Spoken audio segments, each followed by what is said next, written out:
یہ انسان کے ساتھ ایک بڑا المیہ ہے.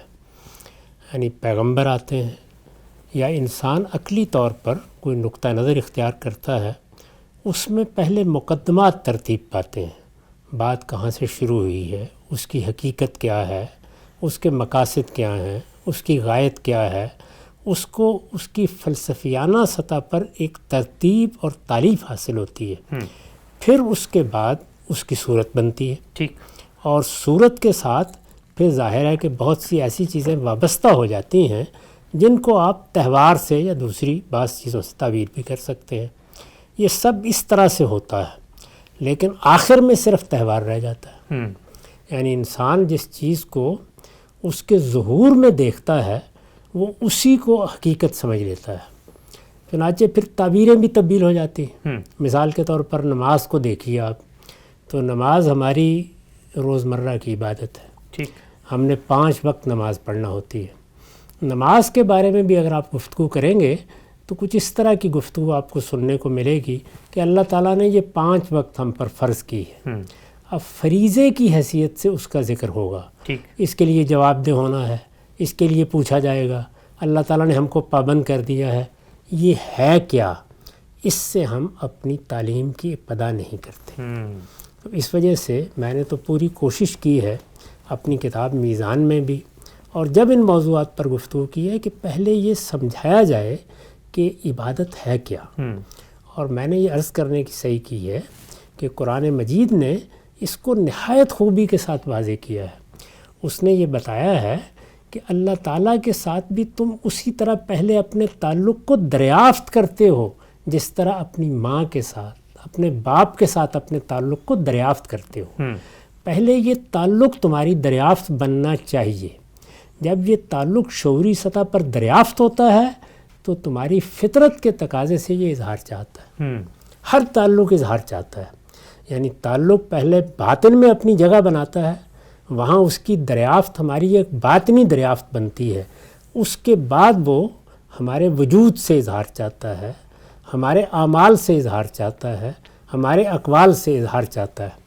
یہ اظہار اگر آپ غور کر کے دیکھیں تو یہی ہماری حسن معاشرت کی روح ہے. ہم ماں باپ کے ساتھ ملتے ہیں، بیٹھتے ہیں، بات کرتے ہیں، دوست احباب کے ساتھ تعلقات استوار کرتے ہیں، کہیں کھانا پکائیں گے، کہیں مل کے کھائیں گے، کہیں سیر و تفریح میں اکٹھے ہوں گے، کہیں دکھ درد میں اکٹھے ہوں گے. یہ جو ملنا ہے، ملاقات رکھنا، یہ اس کے آداب طے کرنا، اس کے لیے کچھ ضیافت کے طریقے اپنے لیے متعین کر لینا، یہ سب چیزیں کیا ہیں؟ یہ اصل میں اسی ہمارے باطنی احساس یا باطنی دریافت کا اظہار ہے. تو اللہ تعالیٰ کے ساتھ بھی بالکل یہی معاملہ پیش آتا ہے. اس لیے اگر آپ غور کر کے دیکھیں تو عبادات کے باب میں بعض اوقات لوگ بالکل ایک مقابل کی صورتحال پیدا کر دیتے ہیں کہ فلاں صاحب تو اخلاقی لحاظ سے بہت اچھے ہیں، بس عبادات کی طرف ان کا رجحان نہیں ہے. دراحال کہ عبادات اللہ تعالیٰ کے ساتھ ہمارے تعلق کا اظہار ہے، یہ بھی اخلاقی اور اس لحاظ سے یہ بھی اخلاقی تقاضا ہے. یعنی جب میں نے ماں کے ساتھ ایک تعلق کو دریافت کر لیا تو اخلاقی تقاضا پیدا ہو گیا، باپ کے ساتھ ایک تعلق کو دریافت کیا تو ایک اخلاقی تقاضا پیدا ہوا. ایسے ہی جب میرے شعور نے میرے خالق کے ساتھ میرے تعلق کو دریافت کر لیا، وہ میرا بنانے والا ہے، مجھے اس نے وجود بخشا ہے، میں اس کے کرم اور اس کی عنایت سے بات کر رہا ہوں. یہ مجھے جو کچھ عطا ہوا ہے یہ اس کے انعامات ہیں، وہ منعم حقیقی ہے. مجھے زندگی دینے کا فیصلہ اس نے کیا ہے، مجھے حیات ابدی کی خبر اس نے دی ہے، مجھے یہ شعور اور احساس اس نے ودیت فرمایا ہے. یہ چیز جب میرے باطن میں ایک میری دریافت کی حیثیت اختیار کر لیتی ہے تو یہ بھی اسی طرح اظہار چاہتی ہے جس طرح ماں کے ساتھ، باپ کے ساتھ، دوستوں کے ساتھ، قوم کے ساتھ، وطن کے ساتھ ہمارا تعلق اظہار چاہتا ہے. تو ہم جب کسی تعلق کا اظہار کرتے ہیں تو آپ غور کر کے دیکھیں ہم 2 ہی طریقے اختیار کرتے ہیں. یعنی یا ہم زبان سے اظہار کریں گے اور یا اعمال سے اظہار کریں گے. اور اعمال سے اظہار بالعموم علامتی ہوتا ہے. یعنی یہ جو ہم معانقہ کرتے ہیں، ہم مصافحہ کرتے ہیں، ہم کسی کی پیشانی چوم لیتے ہیں، ہم کسی کو اپنے ساتھ گلے لگا لیتے ہیں، یہ کیا ہے؟ یہ اصل میں علامتیں ہیں. ان کے ذریعے سے ہم اپنے جذبات کا اظہار کرتے ہیں. اب مثال کے طور پر قوم اور وطن کے ساتھ ہمارا ایک تعلق پیدا ہوتا ہے تو وہاں یہ جھنڈا ہے، یہ ترانہ ہے، اس طرح کی چیزیں ہیں. تو ہر قوم نے اپنے لیے کچھ علامتیں قرار دی ہوتی ہیں. علامت کو عربی زبان میں شعیرہ کہتے ہیں. ٹھیک. اس کی جمع ہے شاعر. تو یہ عبادات کیا ہیں؟ شاعر اللہ. یعنی اللہ تعالیٰ کے ساتھ ہم نے اپنے تعلق کا اظہار کرنا ہے، اس کے لیے اللہ تعالیٰ نے علامتیں خود مقرر کر دی. سمبلز بنا دی. سمبلز ہیں اس کی. تو یہ علامتیں مقرر کیوں کی گئی ہیں؟ اس لیے کہ اللہ تعالیٰ کے ساتھ ہم براہ راست جا کے گفتگو نہیں کر سکتے. ٹھیک ہے، تو ہماری گرفت میں نہیں ہے. ہمارے ادراک میں ذات باری نہیں آتی. یہاں ہم جس چیز کو دریافت کرتے ہیں وہ اصل میں ایک عقلی تعلق ہے. پھر ظاہر ہے کہ جب وہ دریافت ہو جاتا ہے تو وہ ہمارے جذبات کا بھی احاطہ کر لیتا ہے، جیسے ماں باپ کے ساتھ تعلق کرتا ہے. یہ چیزیں جب ایک جگہ جمع ہو جاتی ہیں تو اظہار کا تقاضا کرتی ہیں. اظہار بے محابہ ہو سکتا ہے، معلوم نہیں کدھر ہو جائے گا، اس میں کیا فضولیات داخل ہو جائیں گی. دنیا کی تاریخ بتاتی ہے کہ جب انسان نے اپنے رب کے ساتھ یا اللہ تعالیٰ کے ساتھ یا اپنی طرف سے اگر انہوں نے کوئی ایشور کوئی بھگوان بنایا ہے تو اس کے ساتھ اپنے تعلق کا اظہار کرنا چاہا ہے تو اس کے شاعر مقرر کرتے وقت بہت حدود سے تجاوز ہو گیا. یعنی اس میں بعض ایسی چیزیں داخل ہو گئی ہیں جو انسانیت کے شرف کے خلاف ہیں. ایسی چیزیں داخل ہو گئی ہیں کہ جو خود ذات باری کے بارے میں بھی کوئی صحیح تصور پیدا نہیں کرتی. تو اللہ تعالیٰ نے اسی چیز کو ملحوظ رکھتے ہوئے پیغمبروں کے ذریعے سے یہ شاعر خود مقرر کر دی. اور دیکھیے اس کے لیے جگہ جگہ تعبیر کیا اختیار کی؟ من یعظم شاعر اللہ، یعنی جو اللہ تعالیٰ کے شاعر کی تعظیم کرتا ہے. گویا اب یہ شاعر یا یہ علامتیں اللہ کی مقرر کردہ ہیں تو ہمارے دل میں ان کی عظمت بھی وہی ہونی چاہیے جو ذات باری کی عظمت ہے. یہ ہمارے پروردگار کی مقرر کرتا ہے. ہر چیز کو دیکھیے یہی کیا گیا ہے. یعنی نماز میں کیا ہے؟ نماز میں یہ سجدہ، یہ رکوع، یہ قیام، یہ قعدہ، یہ دو زانو بیٹھ کر عرض نیاز کرنا، یہ کیا ہے؟ ذات باری کی بارگاہ میں حاضری کے احساس کو ہم نے ممثل کر لیا. یعنی گویا سامنے کوئی نہیں ہے لیکن ہم نے ایسی علامتیں مقرر کر لی ہیں جیسے ہمارا پروردگار ہمارے سامنے موجود ہے اور ہم اس کے سامنے دست بستہ کھڑے ہو گئے ہیں. اس کے سامنے ہم رکوع میں جھک گئے ہیں. اس کے سامنے ہم نے اپنی پیشانی زمین پر رکھ دی ہے. اس کے سامنے ہم دو زانو بیٹھ کر اس سے دعائیں کر رہے ہیں. تو یہ سارا علامتی اظہار ہے کہ ہم اس کی بارگاہ میں کھڑے ہیں. تو جب کسی کی بارگاہ میں کھڑے ہونے کے لیے آپ علامتیں مقرر کرتے ہیں تو وہ علامتیں پرستش کی علامتیں بن جاتی ہیں. تو نماز کیا ہے؟ پرستش. یہ اس کی علامتیں ہیں. روزہ اطاعت ہے. یعنی ذات باری کے ساتھ ہمارے تعلق کی جو دوسری جہت ہے وہ یہ ہے کہ وہ حکم دے گا. ہمارا مالک ہے، خالق ہے، اس کا حق ہے کہ وہ حکم دے. وہ عزیز و حکیم ہے، وہ حکم دے گا، ہم اس کی پیروی کریں گے. تو ہم اپنے آپ کو اس پیروی کا مجسم نمونہ بنا لیتے ہیں. گویا پیروی کی تجسیم ہو جاتی ہے جب ہم روزہ رکھتے ہیں. وہ بھی ایک عمل ہے جو ہم کرتے ہیں اور وہ عمل کیا؟ علامتی عمل ہے. یعنی ہم نے کھانے پینے پہ پابندی لگا لی، جنسی تعلق کو پورا کرنے پہ پابندی لگا لی. یہ پابندی نے کیا کیا؟ انہوں نے ایک ایسے عمل کو وجود بخش دیا جو اب اللہ تعالیٰ کا شعیرہ بن گیا ہے. گویا وہ عمل بتا رہا ہے کہ یہ خدا کے بندے خدا کے سامنے عاجزی کے ساتھ اس کے حکم کی پیروی کرنے کے لیے دست بستہ کھڑے ہو گئے. تو یہ صورتحال پیدا ہوئی. تو اسی طرح کی ایک چیز یعنی اللہ تعالیٰ کے ساتھ ہمارے تعلق کی ایک جہت وہ نظر ہے. یعنی میں اپنے پورے وجود کو اپنے پروردگار کی نظر کرنے کے لیے تیار ہوں. میرا مالک، میرا خالق اگر کسی موقع کے اوپر مجھ سے جان کا تقاضا کرے گا، مال کا تقاضا کرے گا، آبرو کا تقاضا کرے گا تو یہ سب اس کی دی ہوئی چیزیں ہیں. اس کو قرآن مجید نے اس طرح بیان کیا ہے کہ ان اللہ اشتری من المؤمنین انفسہم واموالہم بان لہم الجنہ. اللہ تعالیٰ نے اپنے بندوں سے ان کی جانیں اور ان کے مال خرید لیے ہیں. کس کے عوض خرید لیے ہیں؟ جنت کے عوض خرید لیے ہیں. گویا یہ سب میں نے بیچ دیا ہے، اپنے رب کو دے دیا ہے. تو اس کو اصطلاح میں نظر کہا جاتا ہے. اپنے آپ کو ہم بولتے ہیں نا کسی کے لیے نظر کر دینا، سپرد کر دینا. تو یہ گویا دوسرے کے نظر کر دینا ہے. یہ نظر ہے جو اصل میں اسلام کی حقیقت ہے. یعنی جب ہم کہتے ہیں اسلام تو اسلام کا مطلب ہے اپنے آپ کو ذات باری کے سپرد کر دینا. تو یہ نظر کی گویا حقیقت ہے جس کو ہم نے اپنے مذہب کے نام میں بھی ملحوظ رکھا ہے. یعنی اس دین کا نام بھی یہ بتاتا ہے کہ یہ انسان سے کیا تقاضا کر رہا ہے، سرنڈر اور سبمیشن کا تقاضا کر رہا ہے. تو یہ سرنڈر، یہ سبمیشن ہے جو اصل میں اسلام کی حقیقت ہے. اس حقیقت کو ہمارے شعور میں اترنا چاہیے. جب ہم اپنے بچوں کو دین بتاتے ہیں، جب اس کی تعلیم دیتے ہیں، تو سب سے بڑی چیز یہی ہے کہ اگر ان کی سمجھ میں یہ بات آ گئی ہے کہ ہے ہمارا ایک پروردگار، وہ ہمارا منعم حقیقی ہے، اس کے سامنے ہم نے جواب دہ ہونا ہے، اس کی دنیا میں داخل ہونے کے لیے تیاری کرنی ہے، تو پھر ان کو یہ حقیقت بھی سمجھانی ہے کہ اس نے ہم سے تقاضا کیا کیا ہے. تو وہ تقاضا اپنے منتہائے کمال پر کیا ہے، یعنی وہ پرستش کا بھی ہے، وہ اطاعت کا بھی ہے، لیکن اپنے منتہائے کمال پر وہ نظر کا تقاضا ہے. اپنے آپ کو مجھے اپنے آپ کو اس کے سپرد کر دینا ہے، اور اگر کسی موقع کے اوپر وہ مجھے بلائے گا، یعنی جان کی نظر کے لیے، مال کی نظر کے لیے، تو میں کیسے جاؤں گا. اس کی تصویر ہے جو ہم حج میں پیش کرتے ہیں، لبیک اللہم لبیک، میں حاضر ہوں پروردگار، میں حاضر ہوں. کس لیے حاضر ہوں؟ نظر کے لیے، اپنی جان اپنا آپ پیش کرنے کے لیے حاضر ہوں. آپ نے بلایا ہے تو میں آ گیا ہوں، اور جو کچھ ہے وہ پیش کرنے کے لیے آ گیا ہوں. اسی وجہ سے ہم دنیا کے ساتھ اپنے تعلق کا اظہار اس طریقے سے کرتے ہیں کہ ہم نے گویا اس سے ہاتھ اٹھا لیے ہیں. یعنی یہ احرام باندھ لیا ہے، یہ اب 2 کپڑے پہن لیے ہیں، یہ اب جوتا بھی بالکل درویشوں کا سا پہن کے اپنے رب کی بارگاہ کی طرف ہم چل کھڑے ہوئے ہیں.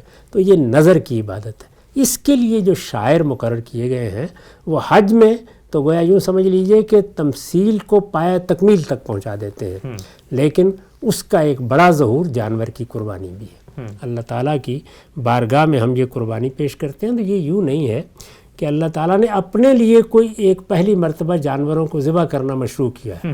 یعنی جانوروں کو تو ہم اپنی خوراک کے لیے ذبح کرتے ہیں، ہمارے لیے پیدا کیے گئے ہیں، روزانہ لاکھوں کی تعداد میں ذبح کرتے ہیں.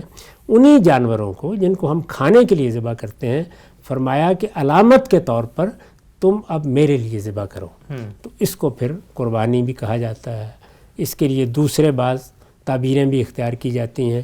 اس کی حقیقت واضح کی قرآن مجید میں، جیسے کہ آپ نے سورہ حج سے پڑھ کے سنایا کہ یہ خیال نہ کرو کہ یہ مجھے کوئی، جیسے کہ مشرکین خیال کرتے ہیں کہ اس کا کوئی گوشت پہنچتا ہے یا مجھے اس کا خون پہنچتا ہے.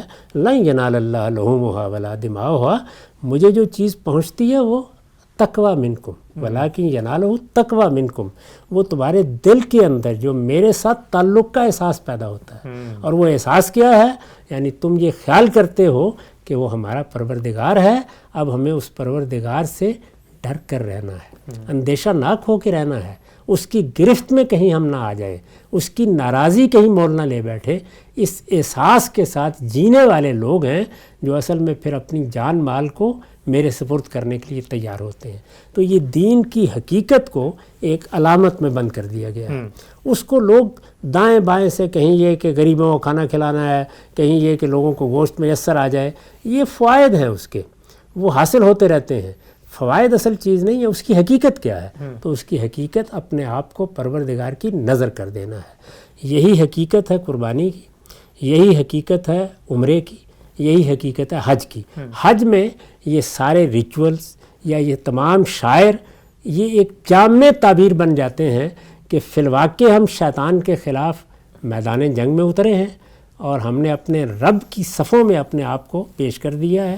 ہم اب حزب اللہ ہیں اور حزب الشیطان کے مقابلے میں میدان جنگ میں آ گئے ہیں. تو وہاں یہ تمثیل پوری تمثیل کی صورت اختیار کرتی ہے اور باقی چیزوں میں اس کے اجزاء بکھیر دیے گئے ہیں.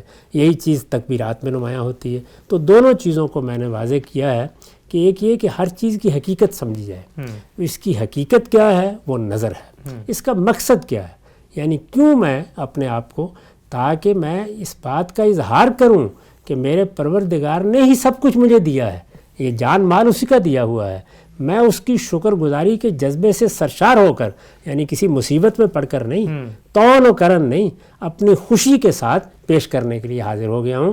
تو یہ میری طرف سے گویا شکر گزاری کا اظہار ہے. اور یہ شکر گزاری کا اظہار پھر میں اس کی بڑائی کو بیان کر کے کرتا ہوں. اسی لیے تکبیرات تشریق کہی جاتی ہیں، اور اس میں گلیوں میں بھی تکبیرات بلند ہوتی ہیں، اس میں عیدگاہ میں بھی تکبیرات بلند ہوتی ہیں، اس میں نماز میں بھی تقریبات بلند ہوتی ہیں، تاکہ ہم اس بات کی شہادت دیں کہ وہ پروردگار ہی سب سے بڑا ہے، ہم اس کے عاجز بندے ہیں، ہم نے اپنے آپ کو اس کو پیش کر دیا۔ سبحان اللہ صاحب، بہت ہی خوبصورتی سے جو قربانی کا اصل فلسفہ ہے، اس کے پیچھے جو حکمت ہے، اس کے پیچھے جو عقلیت اور ریزننگ کا فرما ہے جو اس کو قرآن مجید بیان کرتا ہے، اس کو خادم صاحب نے بڑی تفصیل سے ہمیں سمجھانے کی کوشش کی۔ اچھا خادم صاحب، مثال کے طور پر یہ جو کچھ آپ نے بتایا یہ ہٹا دیا جائے، اور ہم یہ دیکھتے ہیں کہ آج کے دور میں بہت حد تک ہٹ چکا ہے، حج جیسی جس کی آپ نے مثال دی کہ وہ تو ایک پینیکل ہے، ایک پوری تمثیل، ایک مشق اللہ تعالیٰ نے شیطان کے خلاف جنگ کی عملی طور پہ کر دی ہے۔ 2 کپڑے لپیٹ کے مجاہدین کی طرح ہم جاتے ہیں، پڑاؤ ڈالتے ہیں، شیطان سے نفرت کا اظہار کرتے ہیں، سب کچھ ہوتا ہے، لیکن اب جو صورتحال ہے سب کے علم میں ہے کہ وہاں پر VIP حج ہو رہے ہیں، بوفے لگے ہوئے ہیں، اور خدام اور ہٹو بچوں کا شور اور ریل پیل، اور پھر یہ قربانی ہمارے ہاں جس طریقے سے لوگ نمود و نمائش کرتے ہیں پیسے کی، بڑے عمراء اپنے گھروں کے باہر ایک تماشا گاہ بنی ہوئی ہوتی ہے، یہ اگر سامنے صورتحال اس پس منظر میں آ رہی ہے تو پھر تو وہ جو دوسرے لوگ کہتے ہیں کہ بھئی یہ تم اتنا پیسہ ضائع کر رہے ہو، اس سے کسی غریب کی شادی کرا دو، کسی کو کھلا دو، تو پھر اگر حقیقت ختم ہو گئی تو پھر تو زیادہ بہتر ہے کوئی اور نیکی کا کام کر لے آدمی۔ ایسا ہی ہوتا ہے، یعنی یہ جو دین کا تعارف ہے اس میں سب سے بڑی رکاوٹ کیا چیز بنتی ہے؟ ایک ہے دین اپنی اصل میں کیا ہے، اس کی دعوت کیا ہے، اس کا فلسفہ کیا ہے، اس کی حکمت کیا ہے، اس نے اگر کوئی شاعر مقرر کیے ہیں تو ان کے پیچھے کیا حقیقت ہے۔ اور ایک چیز یہ ہے کہ اس دین کو ماننے والے اب کروڑوں کی تعداد میں ہو گئے، 2-4 تو ہیں نہیں۔ جب تک لوگ بہت کم تعداد میں ہوتے ہیں تو یہ ممکن ہوتا ہے کہ ان کو شعور کی سطح پر دین سے یا کسی فلسفے سے وابستہ رکھا جا سکے۔ جب اتنے کروڑوں کی آبادی اور پھر وہ پیدا ہو رہے ہیں، یعنی ایسا نہیں ہے کہ وہ مسلمان ہوتے ہیں، وہ شعور کی عمر کو پہنچتے ہیں تو اس کے بعد وہ اسلام کو شعوری طور پر قبول کرتے ہیں، نہیں، والدین سے ان کو ایک روایت ملتی ہے، میراث میں جو حقائق ان تک پہنچتے ہیں وہ جیسے پہنچتے ہیں اسی طریقے سے آگے وہ ان کو شروع کر دیتے ہیں۔ تو جب یہ صورتحال پیدا ہو جاتی ہے تو اس میں پھر یہ سارے مغالطے بھی پیدا ہوتے ہیں، اور دیکھنے والا اس سے وہ غلط تاثر بھی لیتا ہے، اور بعض اوقات بعض چیزیں بالکل مزے کا خیز بھی محسوس ہوتی ہیں، یعنی جب وہ اپنی حقیقت سے ہٹ جاتی ہیں تو پھر ظاہر ہے کہ ان کے اندر وہ اضحوکا بھی پیدا ہو جاتا ہے۔ اس میں پھر اللہ تعالیٰ کی وہی آزمائش اور وہی امتحان ہے، یعنی اس نے انسانوں کو اسی امتحان میں ڈالا ہے کہ ہر آدمی اصل حقیقت تک پہنچنے کی جدوجہد کرے۔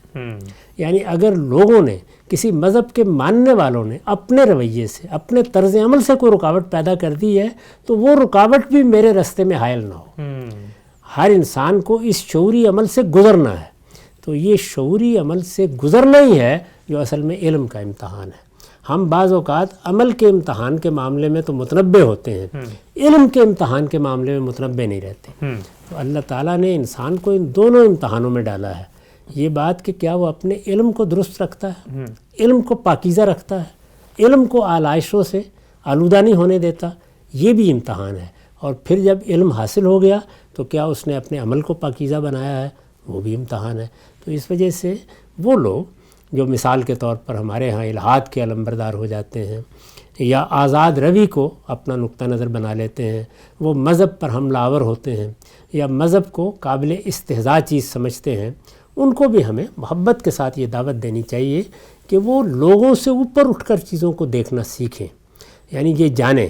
اور یہ بات اس صورت میں تو واقعتاً ایک بڑی آزمائش بن جاتی اگر لوگوں سے اوپر اٹھ کر دیکھنے کے ذرائع ختم ہو جاتے۔ جی، ہمارے دین میں اللہ تعالیٰ نے جو سب سے بڑا کرم فرمایا ہے وہ یہ ہے کہ اس کی دونوں چیزیں ہر طرح کی آلودگی سے بالکل محفوظ ہیں، ہر طرح کی آمیزش سے بالکل پاک ہیں۔ ایک قرآن مجید، یعنی قرآن مجید کا لفظ لفظ باری تعالیٰ کا لفظ ہے، وہ اسی طریقے سے ہمارے پاس موجود ہے۔ اتنی بڑی نعمت ہے یہ کہ اگر انسان تھوڑی دیر کے لیے غور کرے، صرف اس سوال ہی پر غور کرے کہ ایک ایسی کتاب بھی دنیا میں موجود ہے جس کے بارے میں یہ کہا جا رہا ہے کہ یہ خدا کی کتاب ہے، یہ خدا کی اپنی زبان میں ہے، یہ کلام اللہ ہے، یہ اسی طریقے سے جیسے پیغمبر نے پیش کی ہے مجھ تک پہنچ گئی ہے، اندازہ کریں کتنی بڑی چیز ہے۔ اور ایک ایسی زبان میں ہے جو کوئی مردہ زبان نہیں ہے، زندہ زبان ہے، یعنی وہ آج بھی اسی طرح متواتر بولی جا رہی ہے، لکھی جا رہی ہے، اس کے اندر اعلیٰ ادب تخلیق ہو رہا ہے، وہ اپنے اسی معیار کو اسی طرح قائم رکھے ہوئے ہے۔ تو ایک زندہ زبان میں لکھی ہوئی کتاب جو میرے پروردگار کی کتاب ہے وہ میرے پاس موجود ہے۔ اچھا، پھر کتاب اپنی حیثیت بتاتی ہے کہ میں تو اسی لیے نازل کی گئی تاکہ تمہیں دین کے معاملے میں کوئی غلط فہمی نہ ہو جائے، تمہیں لوگوں کا کوئی عمل خرابی میں مبتلا نہ کر دے، لوگوں کی تعبیرات تمہارے لیے حجاب نہ بن جائے۔ ان تمام حجابات کو اٹھانے کے لیے اللہ نے مجھے نازل کیا ہے۔ تو یہ اعلان کیا گیا کہ میں میزان ہوں، فرقان ہوں، میں حق و باطل میں فرق کر دینے کے لیے نازل کی گئی ہوں۔ قرآن مجید نے جگہ جگہ اپنا تعارف یہ کہہ کے کرایا۔ اس کے ساتھ جو سنت جاری کی گئی، یعنی جس میں اللہ تعالیٰ کے حکم اور اس کے امتثال امر میں دین ابراہیمی کی روایت کو ہم نے اختیار کیا، اس کے مطابق ہم نماز پڑھتے ہیں، اس کے مطابق روزہ رکھتے ہیں، اس کے مطابق قربانی کرتے ہیں، حج کرتے ہیں، اعتکاف میں بیٹھتے ہیں، اسی طرح بعض دوسری چیزیں ہیں جن کو ہم نے اختیار کیا ہوا ہے۔ تو یہ سب کچھ جو ہمارے دین کی تعلیمات ہیں یہ بالکل محفوظ موجود ہیں۔ آدمیوں سے پتہ پڑے، اگر آدمی اصل حقیقت کو دریافت کرنا چاہے تو یہ چند گھنٹوں کی چیز ہے جس میں آدمی اصل بات تک پہنچ جاتا ہے۔ یہ اتنی بڑی نعمت ہے۔ اس کے بعد زیادہ سے زیادہ چند تعبیرات کے اختلافات رہ جائیں گے جن کو سمجھنے میں انسان کو کچھ وقت دینا پڑتا ہے۔ اتنی بڑی نعمت، اس میں جب میں یہ دیکھتا ہوں کہ بعض بہت ذہین لوگ بھی لوگوں کو دیکھ کر رائے قائم کرتے ہیں تو سچی بات یہ ہے کہ بہت افسوس ہوتا ہے۔ تو اس چیز کو سامنے رکھنا چاہیے کہ اگر پروردگار نے اس امتحان میں ہمیں ڈالا ہے تو ہم علم کے امتحان میں بھی کامیاب ہوں اور عمل کے امتحان میں بھی کامیاب۔ نقطہ بالکل واضح ہو گیا ہے۔ قربانی کی حقیقت کیا ہے، یہ جو ہمارے لیے ریچول مقرر کیا گیا ہے، اس کی مقصدیت کیا ہے، اس کی غرض و غایت کیا ہے، اس کو بڑی خوبی سے ہم نے سمجھا۔ قرآن مجید کی روشنی میں آگے بڑھاتے ہیں سلسلہ گفتگو کو۔ میرے سامنے کچھ روایات ہیں رسول اللہ صلی اللہ علیہ وسلم کی نسبت سے آپ نے دین کی شرح و وضاحت فرمائی، تفہیم و تبیین فرمائی۔ ام المومنین سیدہ عائشہ رضی اللہ تعالیٰ عنہ کہتی ہیں کہ رسول اللہ صلی اللہ علیہ وسلم نے فرمایا، قربانی کے دن اللہ کے نزدیک آدمی کا سب سے محبوب عمل خون بہانا ہے۔ قیامت کے دن قربانی کے جانور اپنے سینگوں، بھالوں اور کھروں کے ساتھ آئیں گے۔ قربانی کا خون زمین پر گرنے سے پہلے قبولیت کا درجہ حاصل کر لیتا ہے، اس لیے خوش دلی کے ساتھ قربانی کیا کرو۔ سنن ترمذی کی یہ روایت ہے، 1493 نمبر۔ یہ جو ہم سے بات فرمائی ہے کہ جو کچھ ہم کر رہے ہیں اس وقت تو وہ جانور ظاہری بات ہے ذبح کرتے ہیں، اس کے بعد کھا پکا کے ختم ہو جاتا ہے، لیکن جو رسول اللہ صلی اللہ علیہ وسلم بتا رہے ہیں کہ نہیں، قیامت میں یہ پھر گواہی دے گا جانور کہ میں اللہ کے لیے قربان ہوا تھا۔ اس لیے کہ سب سے بڑی عبادت کی آپ نے، سب سے بڑی عبادت، نظر کی عبادت۔ تو یہ جانور تو گویا مجسم ہو گیا ہمارے لیے۔ تو اس کے نتیجے میں ہم جب قیامت میں اٹھیں گے تو وہاں سب سے بڑی خواہش کیا ہوگی؟ وہ یہ کامیاب ہو جائے، باری تعالیٰ ہماری قربانیوں کو قبول فرما لے۔ تو یہ قربانیوں کو قبول فرما لے کیا ہے؟ یعنی یہ کہ خون ہم نے بہایا تھا وہ قربان کرنے کے لیے وہ قبول ہو جائے، گوشت بھیجا تھا وہ قبول ہو جائے، نہیں، وہ چیز قبول ہو جائے جو ہمارے باطن کے اندر پیدا ہوئی۔ وہ کیا تھا؟ شکر گزاری کا احساس۔ یہ احساس کہ وہ منعم حقیقی ہے، یہ میرا وجود اس کا بخشا ہوا ہے، میں اس کی نعمتوں کی قدر کرتا ہوں اور اس کے لیے اپنی اس جان مال کو کوئی چیز نہیں سمجھتا۔ وہ جب مجھ سے مانگے گا میں پیش کر دوں گا۔ یہ پیش کرنے کا عمل ہم نے ہر سال ایک علامت کے طور پر کیا اور اس احساس کے ساتھ کیا۔ تو یہاں جو بات کہی گئی ہے وہ یہ ہے کہ اگر تو یہ محض ایک تہوار بن گیا، آپ نے اس تہوار میں کچھ تھوڑا بہت جو کچھ کرنا تھا کر کے دکھا دیا، تو پھر تو یہ ظاہر ہے۔ اس کے باطن کو، اس کی حقیقت کو اگر انسان نے سمجھ لیا ہے تو پھر یہ بہت بڑے نتیجے کے ساتھ قیامت میں سامنے آ جائے گا۔ یعنی پھر یہ محض خون نہیں ہوگا جو بہا ہے، در حقیقت یہ ہمارے پورے وجود کے لیے سرخروئی کا پیغام بن جائے گا۔ تو اس سرخروئی کے پیغام کو سامنے رکھ کر یہ قربانی کا عمل انجام دینا چاہیے۔ نقطہ بالکل واضح ہوا۔ آگے بڑھاتے ہیں۔ زید بن ارقم رضی اللہ تعالیٰ عنہ کی روایت ہے، کہتے ہیں کہ رسول اللہ کے صحابہ نے عرض کیا، اللہ کے رسول، ان قربانیوں کی کیا حقیقت ہے؟ آپ صلی اللہ علیہ وسلم نے فرمایا، تمہارے والد ابراہیم علیہ السلام کی سنت ہے۔ لوگوں نے عرض کیا تو ہم کو اس سے پہلے کیا ملے گا؟ آپ صلی اللہ علیہ وسلم نے فرمایا، ہر بال کے بدلے ایک نیکی ملے گی۔ لوگوں نے عرض کیا اور بھیڑ میں اللہ کے رسول؟ آپ نے فرمایا بھیڑ میں بھی ہر بال کے بدلے ایک نیکی ملے گی۔ تو یہ جو قربانی کا جانور ہم ذبح کر رہے ہیں، تو اس میں رسول اللہ صلی اللہ علیہ وسلم صحابہ کا جو مکالمہ ہوا ہے کہ اس میں مطلب ہمیں آخر میں کیا ملے گا؟ تو آپ نے فرمایا ہے کہ جتنے جانور بال پر لاکھوں کی تعداد میں بال ہوتے ہیں، تو کہا کہ اس کا اجر، اس کی نیکی اتنی ہے کہ ایک ایک بال کے بدلے اللہ تمہیں پھر اس میں بدلہ دیں گے۔ اور اس میں اور ایک پہلو جو ہے وہ یہ ہے کہ یہ پھر نفل عبادت بنا دی گئی۔ یعنی اس میں وہ چیز نہیں رکھی گئی کہ ایک فرض ہے تم نے ادا کرنا ہے، تعاون و کرم، یہ نفل عبادت ہے۔ اور نفل عبادت انسان کے لیے درجات کی بلندی کا ذریعہ بنتی ہے، خود کرتا ہے. یہ بات قرآن سے بھی معلوم ہوتی ہے. یہ بات اس روایت میں بھی بیان ہوئی ہے جس میں یہ بیان کیا گیا کہ تقرب بالنوافل ہے جو اصل میں انسان کو بلندی عطا کرتا ہے. ایک تو یہ نا کہ اللہ تعالیٰ جہنم سے بچا لے، وہاں ہم سرخرو ہو جائیں، وہاں ہم رسوا نہ ہوں، وہاں پروردگار کی طرف سے پہلے ہی مرحلے پر یہ بشارت مل جائے کہ تمہارے لیے جنت ہے. تو جنت میں داخلے کا دروازہ کھل گیا. یہ دروازہ کھلنے کے بعد اب اس میں درجات ہیں، اس میں بلندیاں ہیں. وہ بھی ایک پوری دنیا ہے. وہ دنیا کوئی معمولی دنیا نہیں ہے، وہ ابدی دنیا ہے. اب یہاں مثال کے طور پر دیکھیے نا کہ اگر ایک آدمی اس روایت کو سنے اور اس میں یہ الفاظ دیکھے کہ بال کے برابر، بال لاکھوں کی تعداد میں ہے، تو بظاہر لاکھوں کی تعداد میں اس کو تھوڑی سی مزے کا خیز سی بات لگتی ہے کہ اتنی نیکیاں.